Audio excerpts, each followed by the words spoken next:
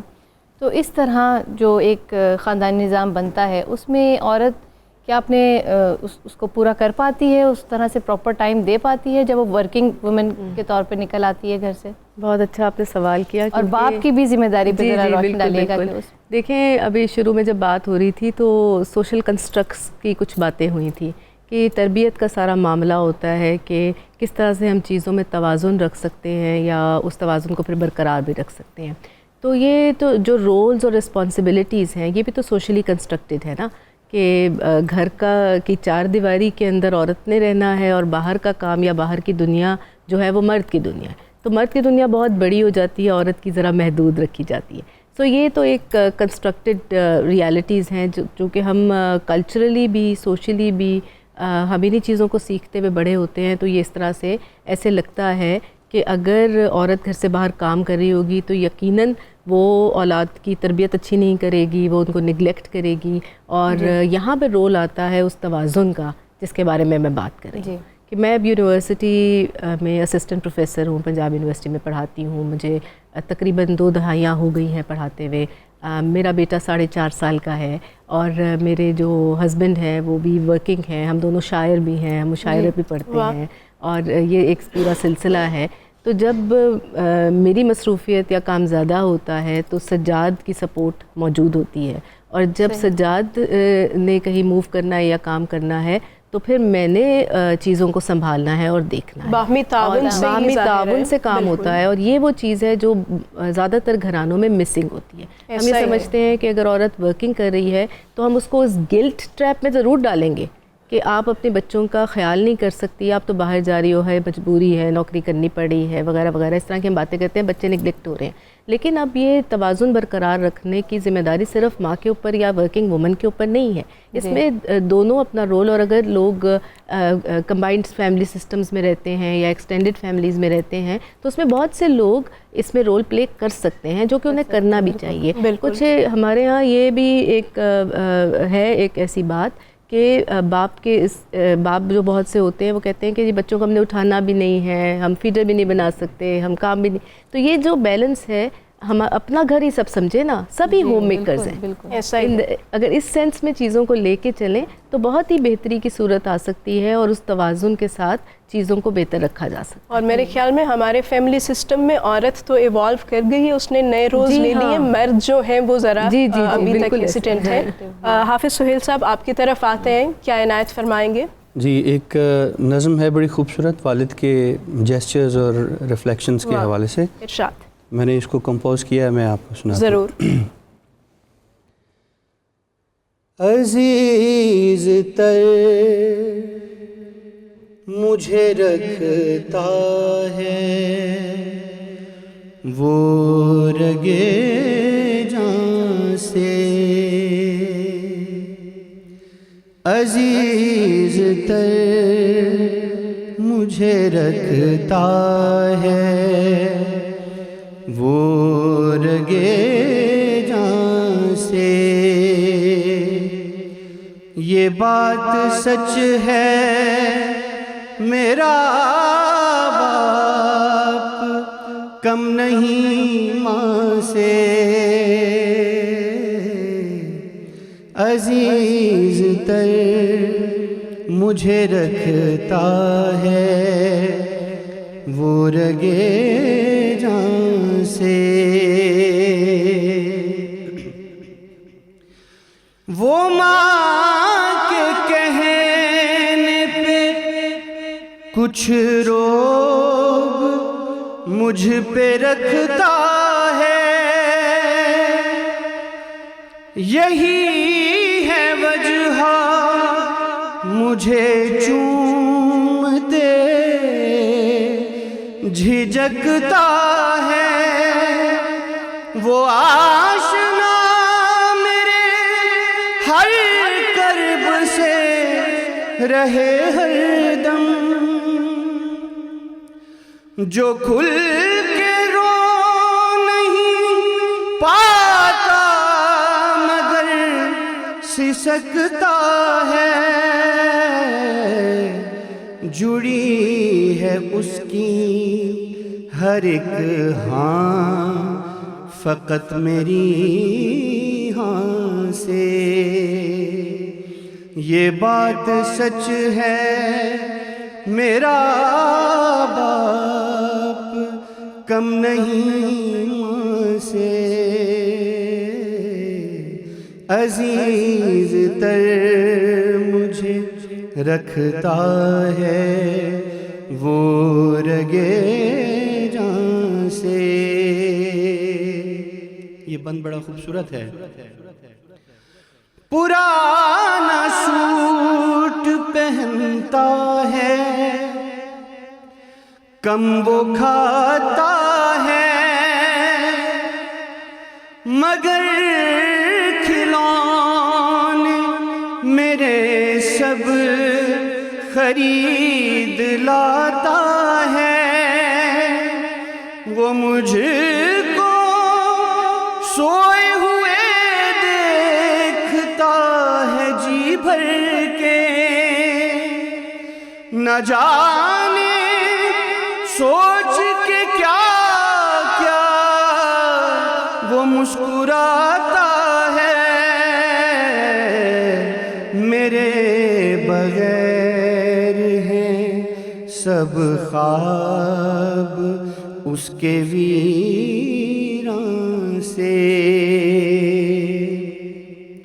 یہ بات سچ ہے میرا باپ کم نہیں ماں سے. عزیز تر مجھے رکھتا ہے وہ رگے جان سے.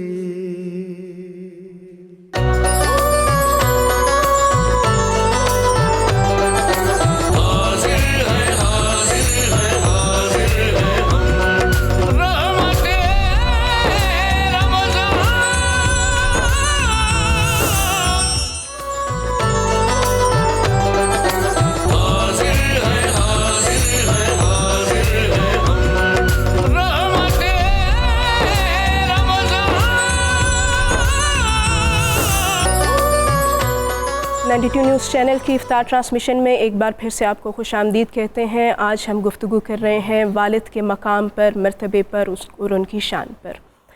مفتی فاروق صاحب یہ فرمائیے گا، یہ جو ہمارے ہاں آج کل رجحان ہے کہ والدین کو بڑھاپے میں جو ہیں وہ گھر سے بھی بے دخل کر دیتے ہیں، کبھی اولڈ ہوم میں چھوڑاتے ہیں، یہ جو بدسلوکی ہے والدین کے ساتھ، کتنا سخت حکم ہے قرآن و حدیث میں ایسے لوگوں کے لیے؟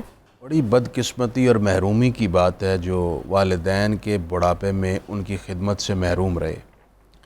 حدیث پاک ہے کہ رسول اللہ صلی اللہ علیہ وسلم منبر سے اتر رہے تھے کہ آپ نے کہا آمین 3 مرتبہ کہا.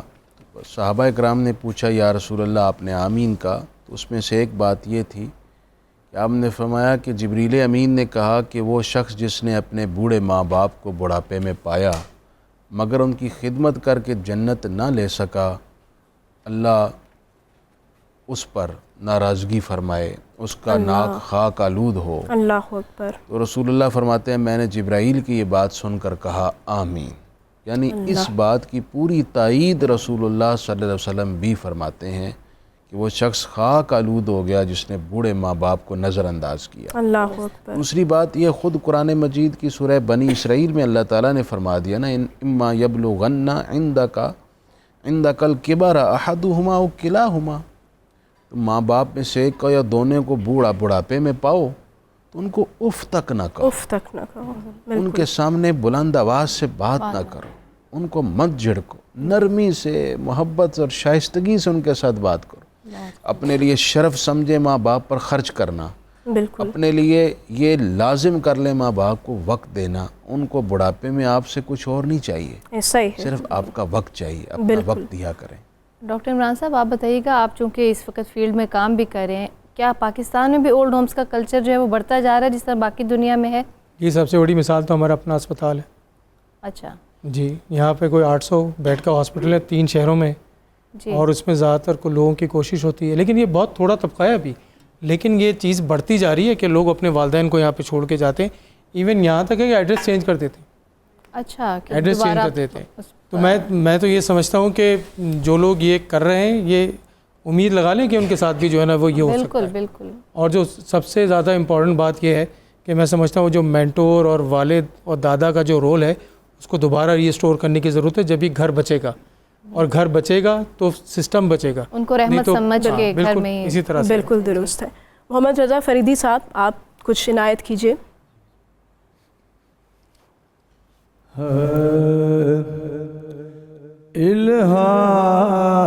الہام کی رمجم، الہام کی رمجم، کہیں بخشش کی گھٹا ہے، یہ دل کا نگر ہے کہ مدینے کی فضا ہے، الہام کی رمجم سانسوں میں مہکتی ہے، مناجات کی کلیاں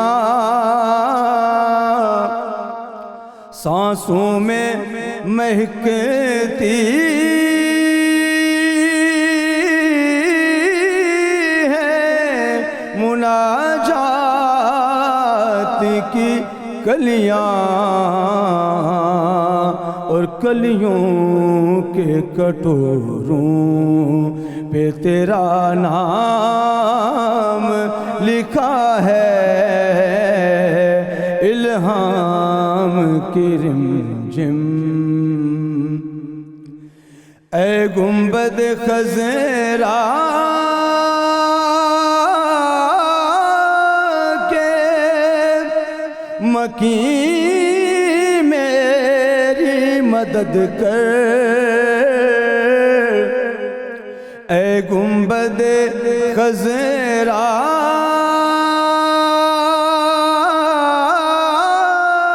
کے مکین میری مدد کر،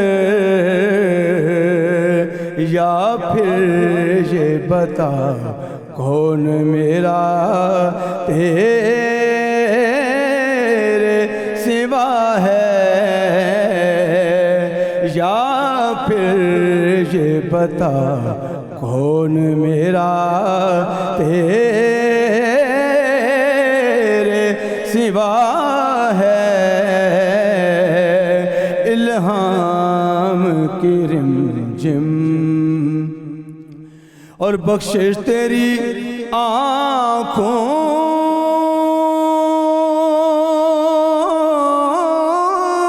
کی طرف دیکھ رہی ہے، بخشش تیری آنکھوں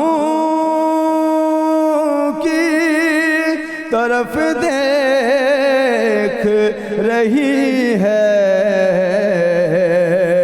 محسن تیرے دربار میں چپ چاپ کھڑا ہے، محسن تیرے دربار میں چپ چاپ کھڑا ہے، الہام کی رمجم کہیں بخشش کی گھٹا ہے، الہام کی رمجم. سبحان اللہ سبحان اللہ. رضا فریدی صاحب کیا خوبصورت کلام تھا اور کیا ہی خوبصورت پڑھا ہے آپ نے الحمدللہ. ڈاکٹر خالد محسود، اپنے بچپن میں اپنے والد صاحب کی کوئی ایک بات، کوئی ایک کال آپ شیئر کرنا چاہیں گے جو آپ کو لگتا ہے کہ جس نے آپ کی زندگی پر بہت اثر کیا؟ دیکھیں جی، میں پھر وہی بات کروں گا. جی. My close association and supervision with the father. جس انداز میں انہوں نے لک آفٹر کیا اور جس انداز میں اپنے بچوں کے لیے قربانیاں دیں، اور پرابیبلی ان قربانیوں کا نتیجہ ہے کہ اللہ نے آج اس مقام پہ پہنچایا. اور جس جگہ پہ بھی ہوں، یہ ساری کامیابی میں ڈیڈیکیٹ اپنے فادر کو، اپنے والد کو ہی کریں گے. بہت عمدہ. اور آپ کے بچے بھی اب آپ سے انشاءاللہ ویسے ہی انسپریشن لیں گے. ڈاکٹر صاحبہ، کچھ آپ مزید اپنے کلام میں سے سنائیے ہمیں. چلے میں نعت کے چند اشعار کیوں نہیں پیش کر دیتی ہوں. ضرور. کہ حضور آپ کے رحمت بھرے نگر میں رہوں. واہ واہ. حضور آپ کے رحمت بھرے نگر میں رہوں، گما کے دشت سے نکلوں یقین کے گھر میں رہوں. سبحان اللہ. بس ایک بار جو اذن کلام مل جائے، بس ایک بار جو اذن کلام مل جائے، پھر ایک عمر اسی نعت کے اثر میں رہوں. واہ واہ. سبحان اللہ. مجھے ملے جو کسی کیفیت کا سایہ سبز، مجھے ملے جو کسی کیفیت کا سایہ سبز، تو حرف شجرہائے باسمر میں رہوں. واہ. جو ننگے پاؤں کریں کوچائے نبی کا طواف، میں گرد رہ کی طرح ان کی رہ گزر میں رہوں. کیا بات ہے. واہ. بہت عمدہ. اور اب ہم ذرا کچن کا رخ کرتے ہیں. میڈم قرۃ، ذرا بتائیے کہاں تک پہنچے معاملات افطاری کے؟ جی ہم بالکل کچن میں آ چکے ہیں اپنی پیاری سی شیف منیرہ کے پاس، اور رنگ برنگے جو ہمارے کھانے ہیں وہ بھی تیار ہیں. ہم پوچھتے ہیں کیسے بنائے اور کہاں تک تیاری ہماری جو ہے وہ مکمل ہوئی ہے. جی بالکل، جیسے کہ آپ دیکھ سکتے ہیں کہ چکن مندی ہے جو ان سے میں نے بنائی. اس کو ہم چکن میں بھی بنا سکتے ہیں اور لیمب میں بھی بنا سکتے ہیں. میں نے اس کو چکن کو میرینیٹ پہلے کیا ہے. میرینیٹ کر کے آپ اس کو اگر اوور نائٹ رکھیں گے تو اس کا بہت اچھا فلیور آئے گا. اگر آپ نے پھر بھی ٹائم دینا تو کم سے کم 2 گھنٹے دیں. چکن مندی جو مسالہ میں نے بنایا، جتنے بھی ثابت ہمارے مسالے ہوتے ہیں جس میں ثابت دھنیا، سونف، زیرہ، جائفل، جاوتری، اور ان سب کو میں نے پیس کر روسٹ کیا. روسٹ کرنے کے بعد اس کو میں نے سرکے کے ساتھ ہلکا سا فلیور دے کے تو میں نے اس کے اوپر میرینیٹ کی ہے چکن کے اوپر. جو رائس ہے، رائس کو آپ نے ہلکا سا پیاز کو سوتے کرنا ہے. اس میں آپ نے بادین خطائی کا پھول ڈالنا ہے، دار چینی کی آپ نے اسٹک ڈالنی ہے، الائچی ڈالنی ہے. جی. اس کا فلیور آپ دینے کے بعد پھر میں نے اس کو رائس کا تڑکا لگا کے اس میں رائس کو میں نے پکایا. اس میں نٹس ایڈ کر سکتے ہیں، انڈے بھی ایڈ کر سکتے ہیں. زبردست. بہت خوبصورت اس کی جو ہے نا وہ پریزنٹیشن ہے.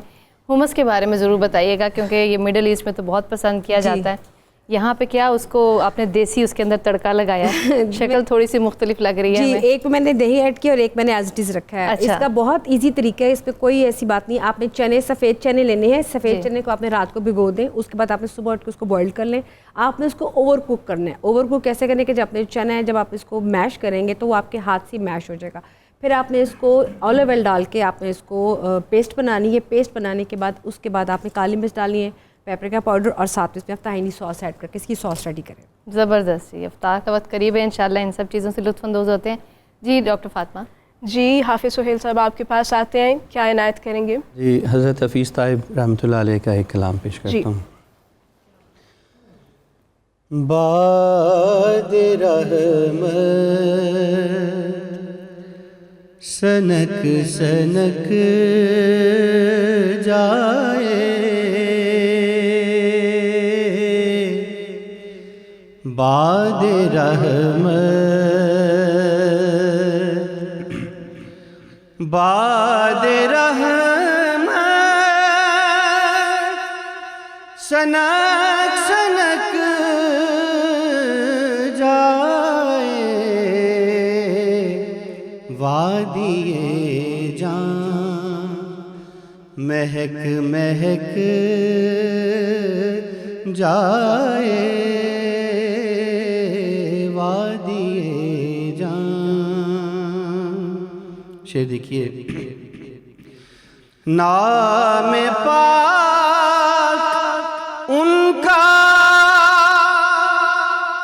ہو لبوں سے ادا،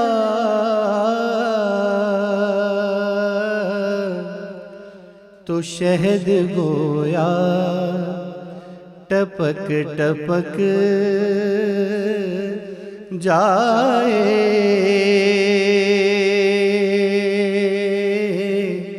شہد گویا ٹپک ٹپک جائے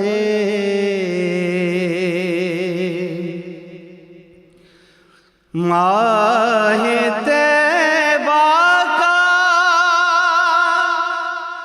جب خیال آئے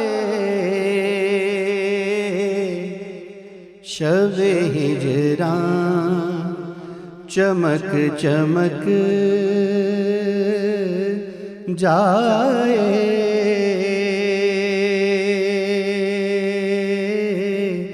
شب ہجران چمک چمک جائے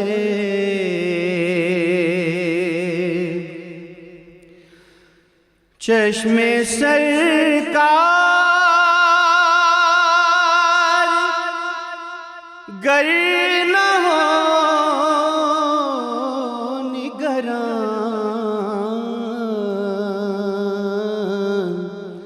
نسل آدم بہک بہک جائے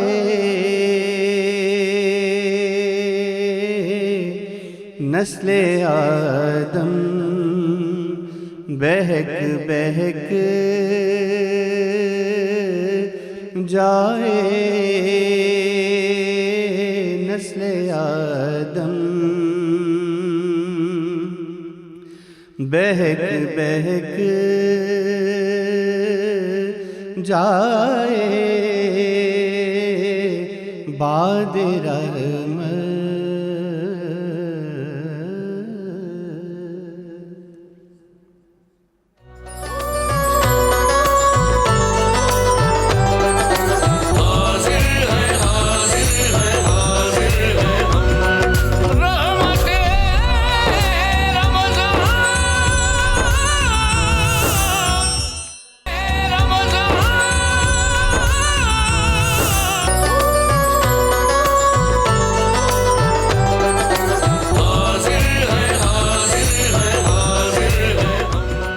ویلکم بیک ناظرین، 92 نیوز چینل کی رحمت رمضان افطار ٹرانسمیشن جاری ہے۔ اب ہم درخواست کریں گے مفتی فاروق القادری صاحب سے کہ وہ اپنی آواز میں قصیدہ غوثیہ پیش فرمائیں اور دعا بھی کریں۔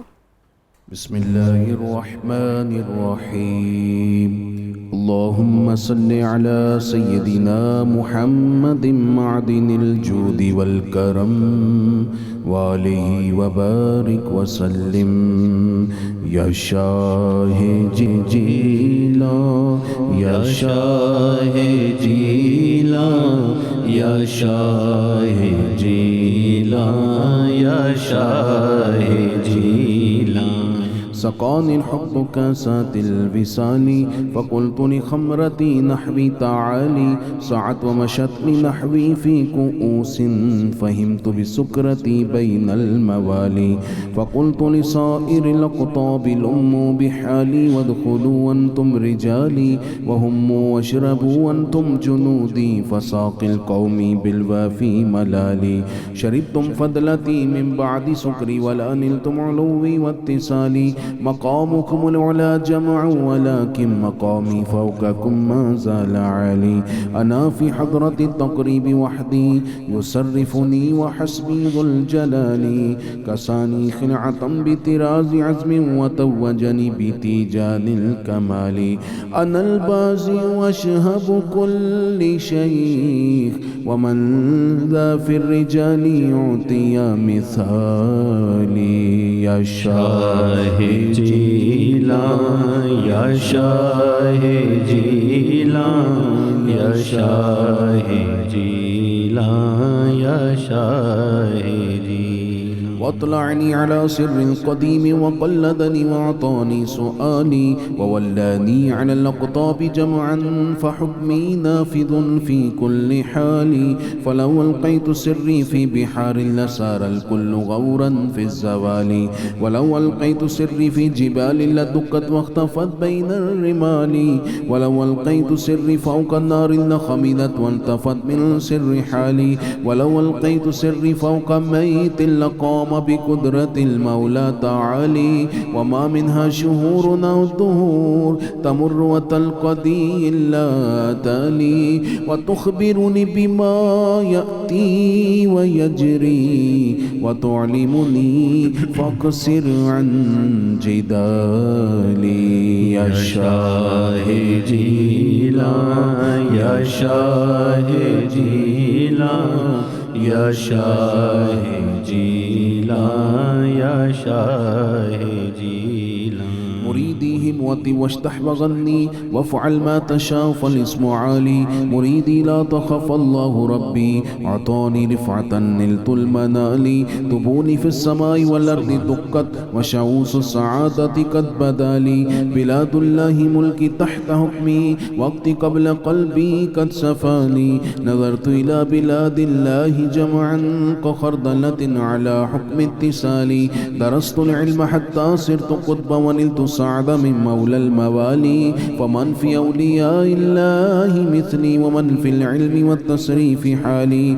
رجال في هواجرهم صيام وفي ظلم الليالي كاللآلي وكل ولي له قدم إني على قدم النبي بدر الكمال نبي هاشمي مكي رجازي وجدي به نلت الموالي مريدي لا تخف واش فإني عزوم قاتل عند القتال أنا الجيلي محي الدين اسمي وأعلامي على رؤوس الجبال أنا الحسن والمخدع مقامي وأقدامي على عنق الرجال وعبد القادر المشهور اسمي وجدي صاحب العين الكمال تقبلني ولا تردد سؤالي أغثني سيدي انظر بحالي يا شاهدي لا يا شاهدي لا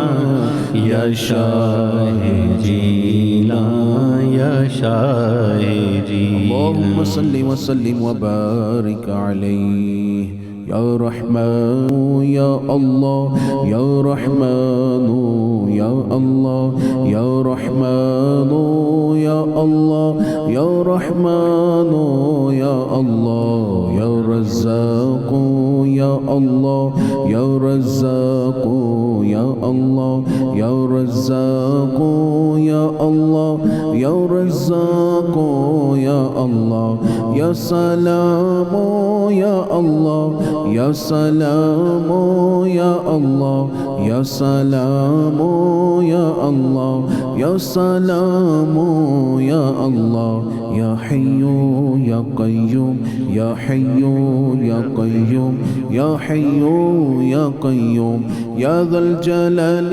والإكرام يا ذا الجلال والإكرام يا ذا الجلال والإكرام الحمد لله رب العالمين والصلاة والسلام على سید المرسلین اے خلاق عالم ہم سب کا روزہ اپنی جناب میں قبول فرما آمین اے اللہ افطار کے وقت قبولیت کی گھڑیوں میں تیرے حضور التماس ہے ہمارے ماں باپ کی بخشش اور حضور کی ساری امت پر رحمت فرما آمین اے اللہ ہمارا ظاہر ستھرا اور باطن روشن کر آمین ہمارے مہمانوں اور ہمارے ناظرین میں اور ان کی فیملیز میں جو بیمار اور علیل ہیں یا اللہ سب کو شفا دے آمین یا اللہ وہ امراض جس کی تشخیص بھی نہیں ہو پا رہی ڈاکٹرز نے بھی ہاتھ کھڑے کر دی یا اللہ تو قادر مطلق ہے، یا اللہ ان مریضوں کو بھی شفا عطا کر، یا اللہ جو علاج کر کر کے تھک گئے ہیں، طبیعت کچھ بہتر ہوتی ہے پھر بگڑ جاتی ہے، یا اللہ ان مریضوں کو بھی شفا دے۔ پروردگار عالم جو ڈپریشن کے مریض ہیں، جو نفسیاتی مسائل کا شکار ہیں، یا اللہ انہیں بھی شفا دے۔ پروردگار عالم جو والدین اپنے بچوں اور بچیوں کے رشتوں کے لیے پریشان ہیں، مالک انہیں عمدہ اور موزوں رشتے عطا کر، یا اللہ سادہ طرز زندگی نصیب کر دے۔ پروردگار عالم پاکستان کے تمام مسائل جو اس ملک کو تنزلی کی جانب لے کر جا رہے ہیں، اس بھنور سے ہمیں نکال لے، یا اللہ اس ملک کی مٹی میں برکت دے، زمین سے خزانے نکال دے، ہواؤں اور فضاؤں میں برکت بہا دے، یا اللہ آسمان سے برکتیں اتار دے۔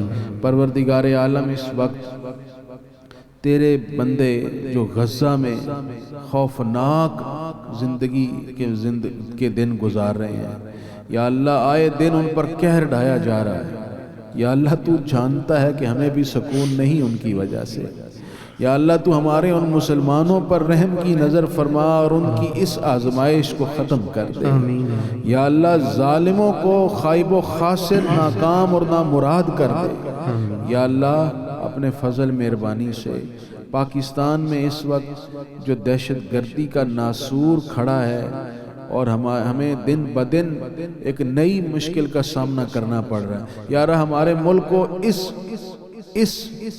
انتہائی خوفناک صورتحال سے نکال کر امن امان کا گہوارہ بنا دے، یا اللہ آئے دن جو ہمارے فورسز کے جوان شہید ہو رہے ہیں، قیمتی جانیں جا رہی ہیں، یا اللہ ہمارے جوانوں کی حفاظت فرما، اس ملک کی سرحدوں کو مضبوط کر دے، یا اللہ جو اس ملک کو کمزور کرنا چاہ رہے ہیں انہیں ناکام کر دے، اس ملک کو ترقی دے کر اقوام عالم کا امام اور قائد بنا دے۔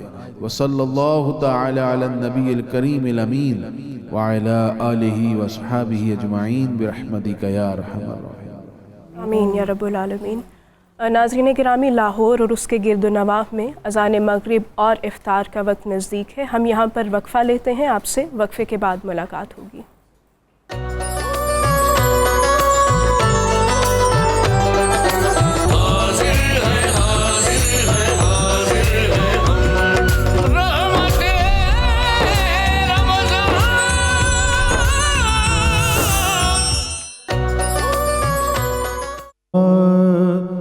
نرالی ہے جو دنیا سے وہ شفقت باپ کرتا ہے، وہ شفقت باپ کرتا ہے،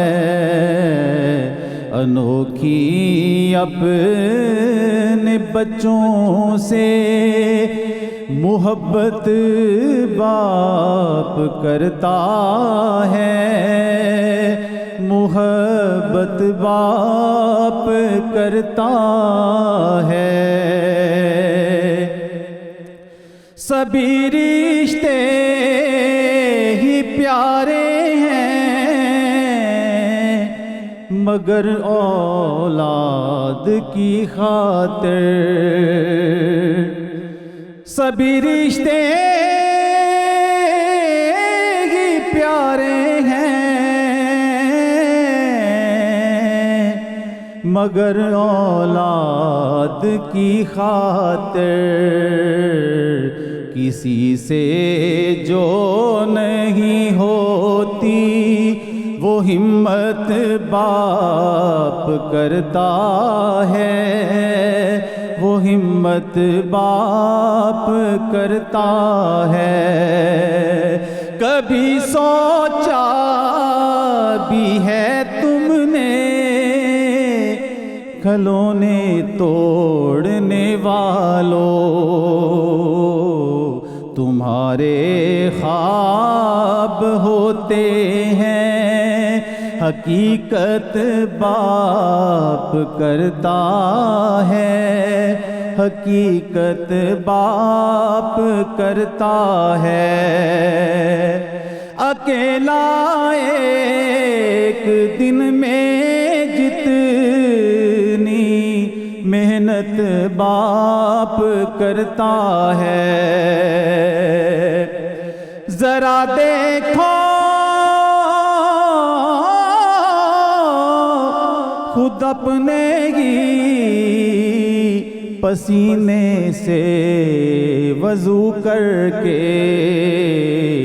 مشقت کے مصلے پر عبادت باپ کرتا ہے، عبادت باپ کرتا ہے۔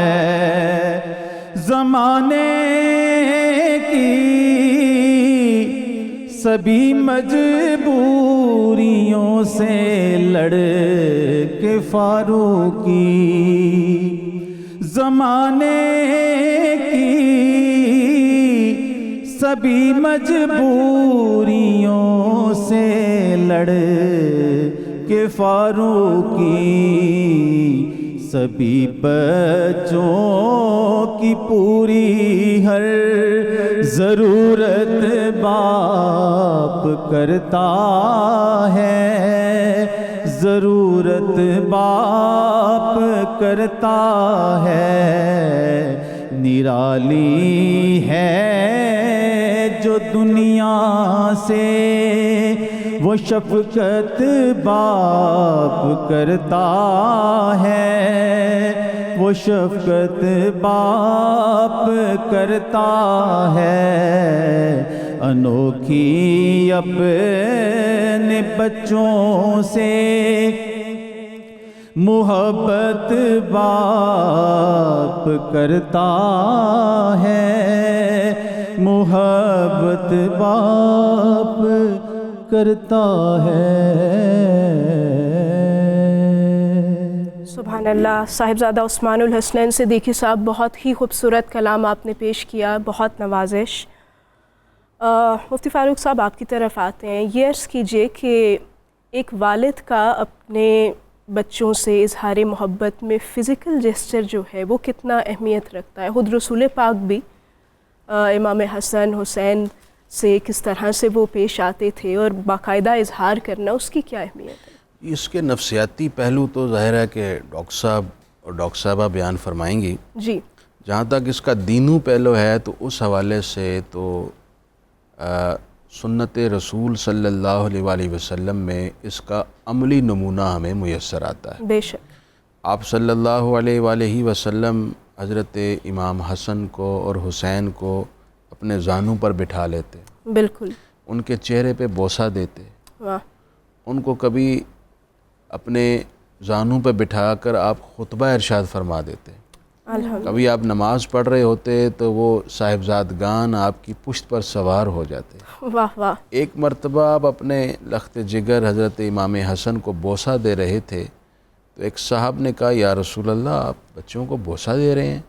میں نے تو کبھی اپنے بچے کو بوسہ نہیں دیا۔ اللہ اکبر۔ رسول اللہ صلی اللہ علیہ وسلم نے ارشاد فرمایا اگر اللہ نے تمہارے دل میں اس طرح کی محبت نہیں رکھی تو میں کیا کر سکتا ہوں؟ یعنی آپ یہ فرما رہے ہیں کہ اللہ تعالیٰ نے والدین کے دل میں اولاد کی اس طرح کی محبت رکھی ہوئی ہے۔ بالکل، تو یہ متعدد مثالیں صحابہ کرام کی بھی ملتی ہیں، بعد کی امت کی ساری ملتی ہے، اور ہم خود بھی دیکھیں کہ اولاد سے کتنا پیار ہوتا ہے، بے شک، اور ہم گھر آتے ہیں کتنی بھی تھکاوٹ ہو، جب بچے کھیلتے ہوئے لپٹتے ہیں تو ساری تھکاوٹ اتر ساری جاتی ہے۔ تھکاوٹ اتر جاتی ہے۔ اللہ تعالیٰ نے ماں باپ کے دل میں جو شفقت رکھی ہے نا اولاد کے لیے، یہ اس آیت سے الحمدللہ رب العالمین میں اللہ تعالیٰ نے فرمایا اللہ تمام حمدوں کا مستحق ہے، اس لیے کہ وہ پالتا ہے۔